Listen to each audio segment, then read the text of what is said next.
Today, I'm here with Amy Calvert, co-founder and director from 1331 Events, based in London, to talk about how the past months have been, and especially your outlook on the coming months.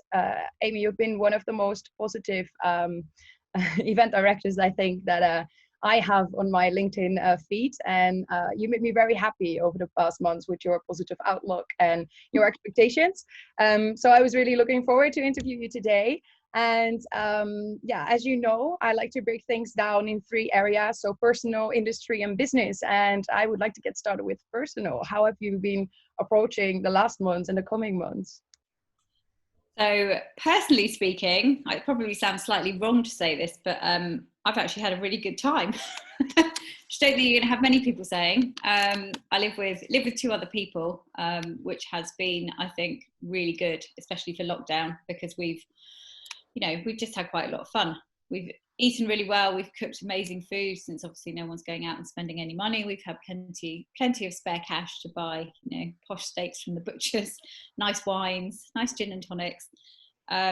So I think we've made the most of a bad situation. And I think obviously being in the UK when the sun shines, which it amazingly did for the whole of the beginning bit of lockdown, and you were able to get out into the garden, and I've got a dog, so he got lots of walks from all of us. The dog must have been super happy. Yeah, so I think it's been a horrible situation globally, but I think we've, as a sort of house unit, come out of it probably better than a lot of people. Mm-mm. So and yeah, were you able to carry on your job for a certain part, or has it been completely dead for the last months? Well, no. So the beginning part of lockdown, we were just at the sort of end of our financial year. So I spent the first few weeks of lockdown sort of sorting out all of the finances and the end of year accounts. Luckily paying ourselves some dividends and all the expenses that we were owed, etc., etc. So actually it was quite busy for the first few weeks. Plus, obviously, we had about 8 events in the diary for between March and June. So then there was a very slow and steady realization, obviously, as the news sort of hit and everything became more serious, that probably none of those events was going to happen.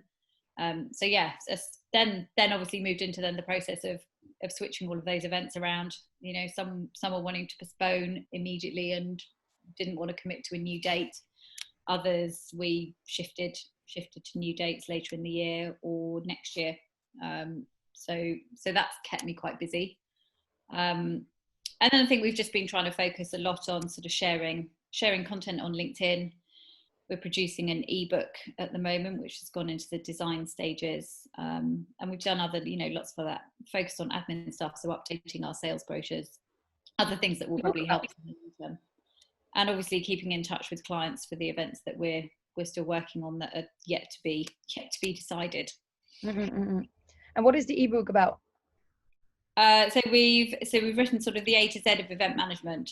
Right. So you'll have probably seen some of the posts on LinkedIn as we were sort of working our way through the alphabet. And we're just going to put that all together into one sort of document with pictures and graphics, and hopefully for anyone who's starting out on their journey in event management or is more experienced, there's lots of useful hints and tips in there that people can take going forwards. And looking back on the past months, what do you think is the best practice within the ebook that you can give to your industry colleagues? God, I mean, there's loads of stuff we've written about. We've written, loads of things on how to make the most. I mean, obviously focusing a lot on the digital side of things. We've written lots of content on how to make the most of your virtual events, what you should be thinking about, lots of things around sort of how you can get the best out of your attendees and, make sure that you're getting them all engaged in the content. Obviously thinking about how you plan the events and how long they should all be running for, getting good speakers, and really thinking, I think obviously the big difference between digital and live events is you really have to kind of capture people's imagination in order to keep them involved and keep them watching. So we've pushed out quite a lot of content about ideas around that, including then obviously how to get feedback, because obviously you can track exactly what everyone's doing when they're joining in your virtual events, from whether they're taking part in your polls to how long they're watching things for, which sessions they're going into if you're hosting breakout sessions. So I think the potential to kind of track your ROI with a virtual event is almost better than a live event. Yeah, lots of hopefully useful information that we've pushed out over LinkedIn over the last few months, which people will find useful going forwards. I bet they will. In what ways do you think that the job of an event planner will change? I think lots of event planners are obviously going to have to become a lot more tech and digital focused, certainly over the next few months. I think a sad part of all of this is that there might be, I think there'll be, the event industry relies a lot on a large pool of freelance, talented freelancers.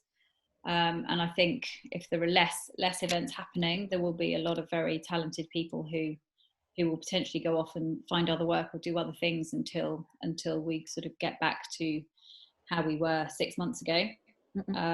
So I think the world is going to become more competitive for people who run events. But I think definitely sort of, getting more experience on the virtual and the digital platforms for the next, 3 to 6 months is going to be key. And obviously I think as we go forwards, I think there will be much more of a hybrid model of events, certainly for the foreseeable future. I think live streaming will be key. I think event planners will need to think a lot more closely about content. I think sort of we're probably going to see the end of events for events' sake, and I think that people will think carefully about what events they want to sort of, not necessarily risk their health and safety for, because I think, we'll get to the stage where it will become a new normal. But certainly over the next few months, I think any live events that might happen, I think will need to have a really good reason for people to go to them. I think that content and sort of thinking about what is relevant for your audience and what your audience want to hear, and what is going to make them want to come to your event is going to become much, much, much more important than it perhaps it ever has done. I mean, content always should be important and should be the mainstay of an event, but I think lots of people have kind of got away with running events because, we've always done it this way and we've always run this event. And I think now they will really start to think about, do we need to run this event? Will we be able to get people to come to it? Is this an event that could work quite well digitally? Do we need to have it as a face-to-face one? So I think there'll be a lot more thinking that goes into the event planner role, which perhaps, there'll be, I think everyone needs to become a bit more strategic and a bit less of a doer. I mean, obviously we'll still be doing the do, but I think there will need to be sort of a good amount of strategy and thinking behind it. Yeah, we'll be doing the do, but with a little bit more thoughtfulness on why we are doing the do. Yeah, exactly, absolutely.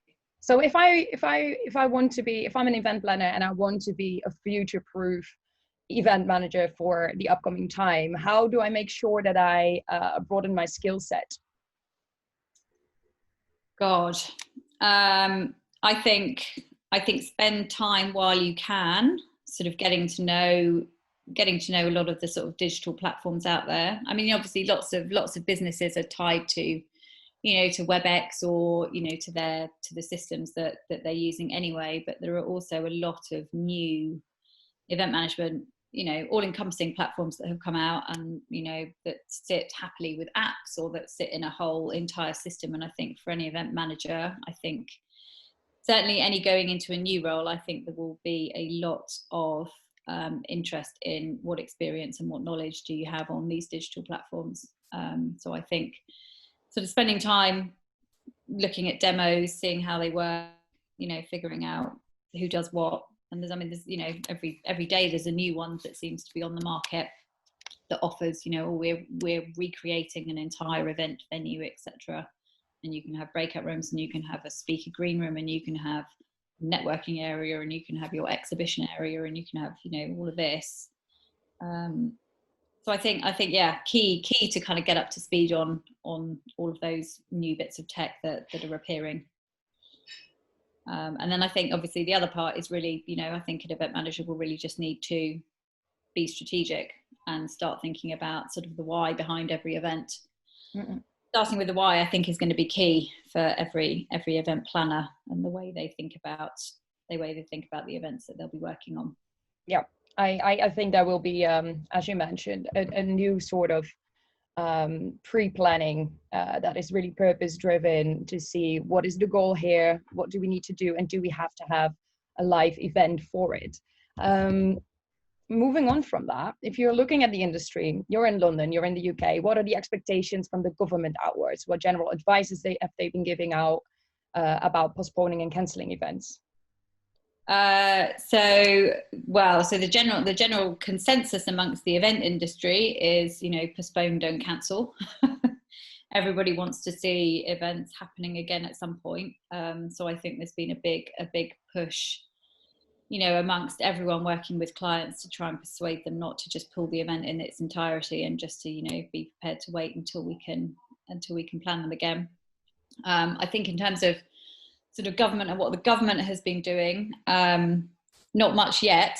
There has, currently been no sort of indication of when events can start again. So apparently that is due this week. I know that there's been a lot of events industry bodies who have been certainly in touch with the government and lobbying the government for a long period of time now, because I guess a bit like, the hospitality industry, we're all given a heads up of when they were going to be opening again. So that, so they had a good few weeks to get ready, and obviously all pubs and restaurants have had to rethink how they run things in the new normal. And I think that's what we need as an events industry. We'll need, I think everyone is hoping that we will get some kind of a blueprint sometime this week, Boris Johnson has now said, which will give us an indication of when things can start up and how they can.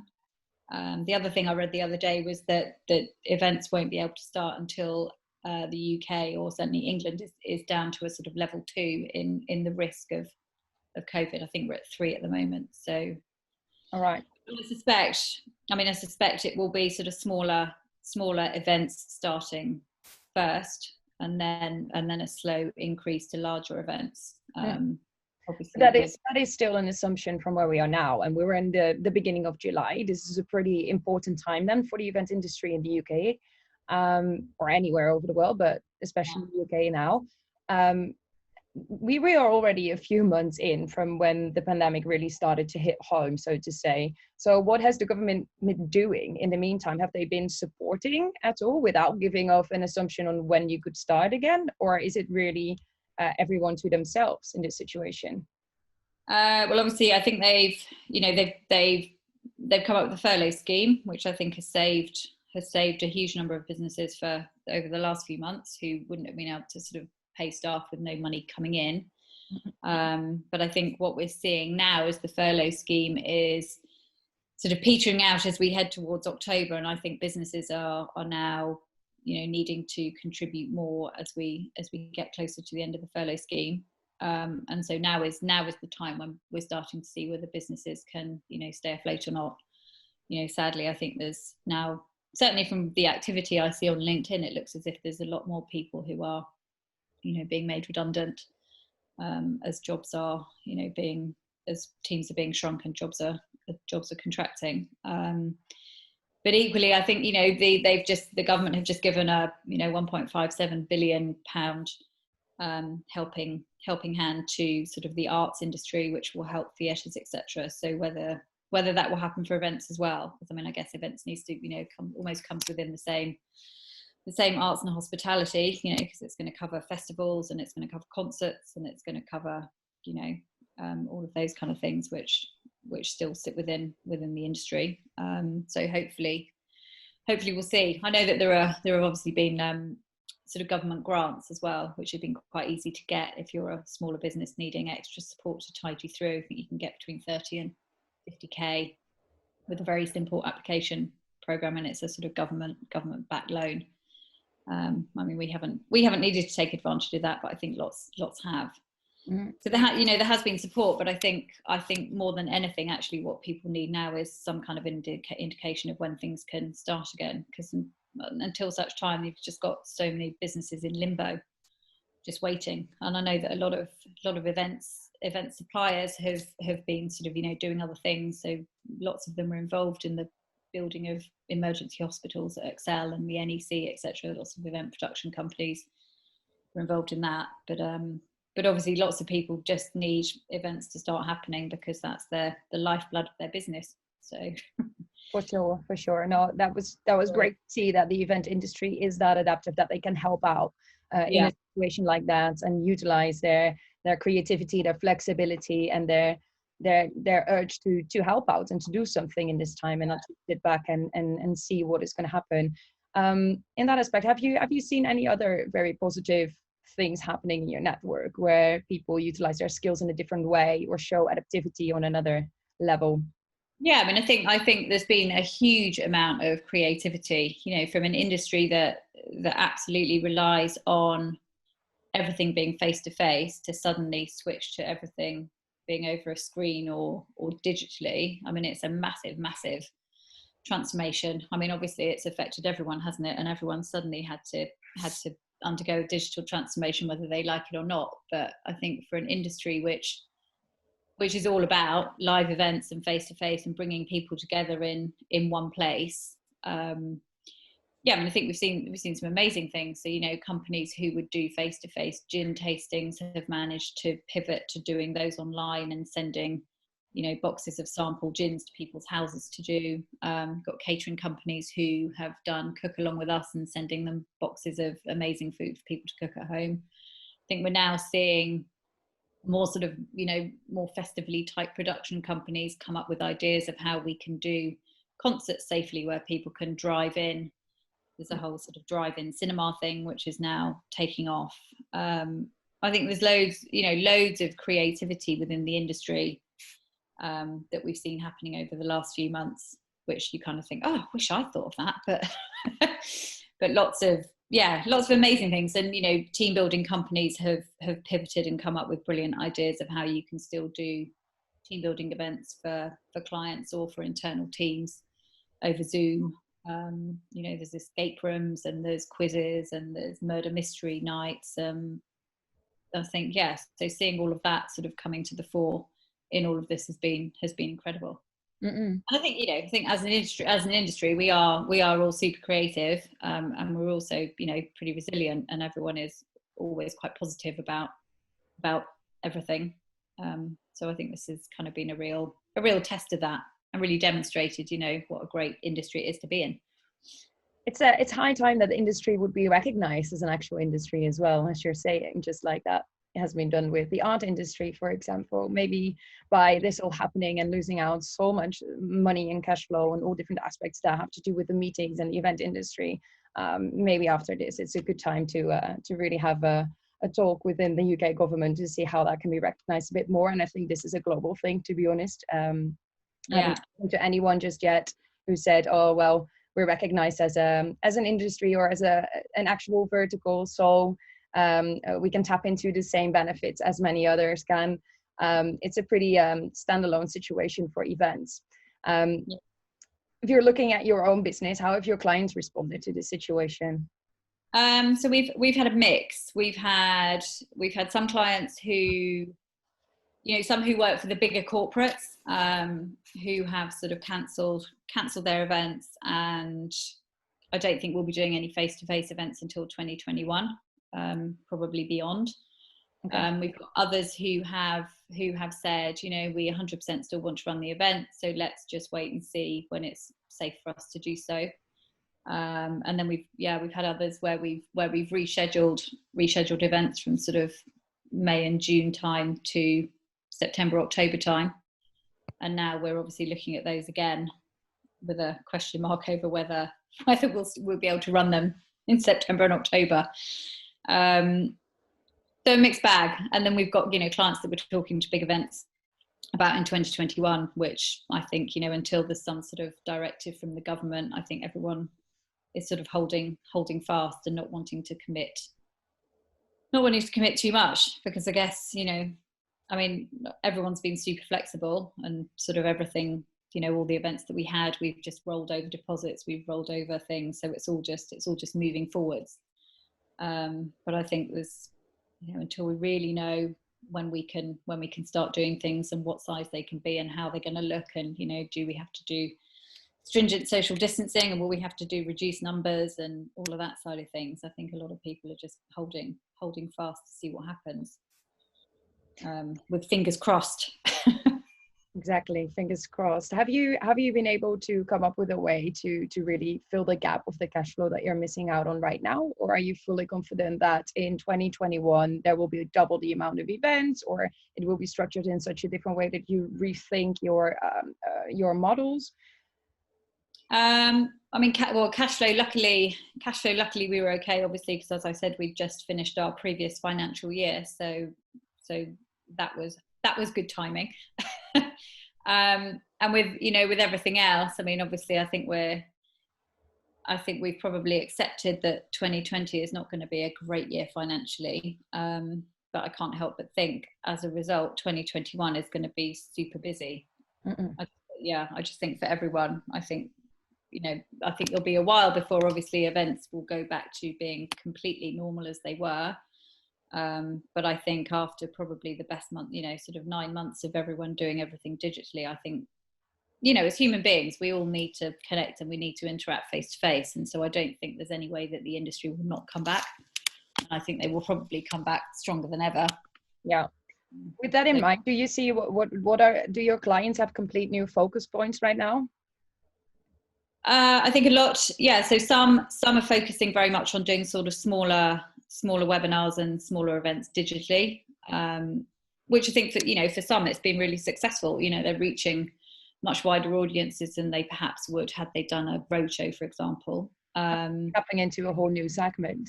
Yeah, absolutely. And obviously because everyone accepts that that's what's happening, and digital events are it, and everyone can attend lots of events without leaving their bedroom or wherever they're working from home. But for others who were doing events to get new leads, or events as a form of networking and brand awareness, I think they are the ones who are waiting to be able to host their events live. I mean, had a conversation with a client the other day about, what are you thinking about running in October? If you're doing it in October, we need to be thinking about sending invitations soon. And I sort of said, I don't know whether you're going to get the same take up that you would if we pushed it back and perhaps waited, or obviously if none of this had happened. And I think for some clients, if they're wanting to run a sort of big flagship event for their firm, they want to make sure that they can run it as they wanted to. They want to run it with a full house. They want to be able to host their breakout sessions. They want to be able to host a drinks reception at the end, because it's all the networking part of it and sort of, close discussion with other people that is the key part of the event, which they want to happen. So I think, yeah, subject what the events are will depend on what clients think they're going to do about it. I think a lot of the events that we're running are ones that we can't recreate very well digitally. So these events are most likely to happen in the next year. I think that is what the majority of people are expecting, and also what I've been seeing from a professional point, and where my clients and my prospects are looking at an early date in 2021. What do you expect for this year? How do you expect event design to change, for example? So I think obviously once we've got our indication of when things can start going a bit more back to normal, I think we will probably see some smaller sort of events happening probably towards the latter end of this year. I don't think anyone's going to be going too crazy, though I have heard that there is due to be some big expo in Barcelona in December, which will be 1,000 people. I mean, it's difficult to know, so every country's doing things differently. I think for live events, I think we'll see a much more controlled environment. I think obviously there'll be a much more focus on the health and safety aspect. I think anyone hosting a live event is going to want to make sure that any delegates that they've invited know that they're going to be ticking all the health and safety boxes, and the venue will be doing the same thing. But I think, all venues, it's going to be in their best interest to get events back in safely. And obviously for clients who are hosting events, it's the same thing. So I think there'll be a lot of reassurance needed. Are people going to want to get a tube into central London, for example, to come to an event? Will people need to think about hosting them in places where people can drive and park more easily. I think there's going to be a lot more thought that needs to go around each event and the delegates that people want to invite. That's an excellent point, actually. Yeah, but I think once businesses see other businesses start to do it, I think that will probably help. And also once people start going back to work, they might not be going back into the office 5 days a week, but they might be going in 2 days a week. And I think once we all slowly get back to sort of commuting and seeing how it is, I'm hoping that will help everything. Yeah, because what we're talking about now is mainly the transition period, right? So really us going back into live events, getting used to that again. Do you think after this, let's say we have a vaccine somewhere next year, that's very positive, but let's hope that we can get there. Yeah. If that is the case, and events are structured a little differently for that transition time, do you think it will fundamentally change the way we run events? Do you think there are certain aspects that will never come back, for example? I think we will certainly probably need to think about some kind of a live streaming or a hybrid model for a long time to come, because I think as much as a lot of people will feel comfortable going to events, there will be a lot of people that don't, so lots of people who've been shielding for the last however many months and haven't been out, might not feel comfortable for a long time yet. So I think as event planners, we will need to think about, live streaming and making the live events accessible for a digital audience as well, which is no bad thing, because it will, increase the reach of your event. But I think that's one of the key things that we will probably be needing to look at for a while to come. Yes. Is that the biggest new opportunity that you identified through this time? In terms of what, the hybrid model? Yes. Yeah. So well, and I think the embracing of virtual events. I mean, I think as event planners, nobody would ever say that they would rather run a virtual event than a face-to-face one.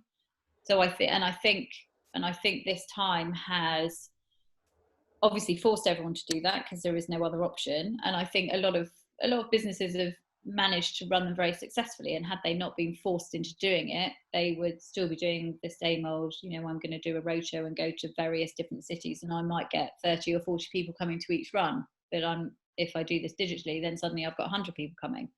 So I think for some businesses who've been pushed into doing it against their will, as we all have, they've actually found that it's been really good for them. I read some article about Ernst & Young host a big annual event in Monaco every year, which they normally get 700 people coming to in person.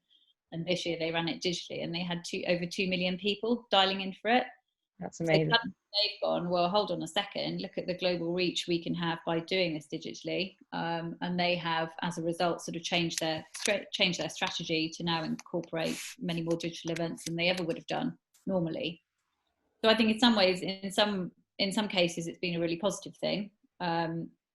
Yeah, I think we can conclude that it was a necessary evil to make us more data-driven and make us more digitally aimed with what we want to put out and who we want to reach, especially.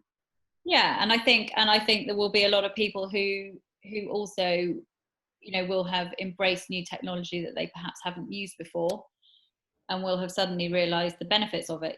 So you might have people who are now using event apps that they've never done before, or event management technology that they've never done before. So I think a lot of positives out of it in that respect, that everyone has been forced out of their comfort zone and to look at doing things differently, which is a good thing. Sure, for sure. Are these also the things that we find in your ebook? Because you mentioned your ebook a little bit before. We're not really tied to to rules here. So if you want to make do a little commercial for what we can find in the ebook, I'll just add it in as a little link. A little commercial. Yeah, commercial. But what can we find in the ebook? For whoever is watching and they want to download that, can they access it, or is it a paid collateral?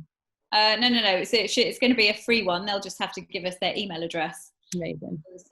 As soon as it is live, it will be on our website, available for download. We're just in the design stages at the moment. All right. Yeah. When will it be available, more or less? Probably a couple of weeks. All right, cool. Now I'm going to put the pressure on my business partner who's doing the design side of things.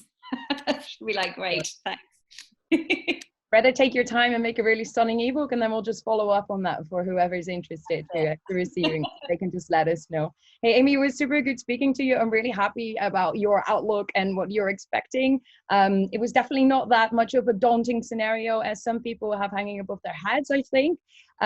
So yeah. Got to look on the bright side, haven't we?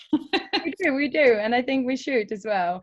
There's going to be some losses and there's going to be some people made redundant, but as you say, we're flexible, we're resilient, we're in a really cool industry.